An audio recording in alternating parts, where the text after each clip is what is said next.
Need to download your Fillout form submissions for reporting, analysis, or backup?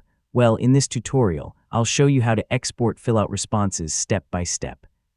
We'll cover where to find your responses, how to export them, and how to verify that everything downloaded correctly.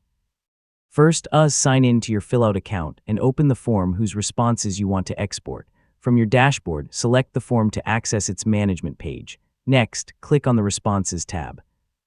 This is where you'll find every submission your form has received, along with any available details for each response. Before exporting, review your submissions to make sure all the responses you need are included. If your form has filtering or search options, use them to locate specific entries or narrow down your results. Now look for the Export or Download option within the Responses section.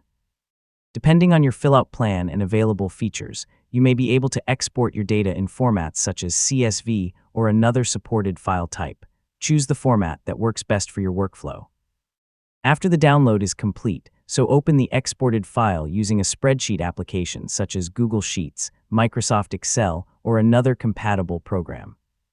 Check that all of your responses have been exported correctly. From there, you can organize, analyze, or share your exported data as needed. You can create reports, perform calculations, archive submissions, or import the information into other business tools depending on your workflow. And that's it. You've successfully exported your Fillout responses. Now you can work with your data offline, create reports, and keep reliable backups whenever you need them. If this guide helped you, don't forget to like the video, subscribe for more simple technology tutorials, and thanks so much for watching.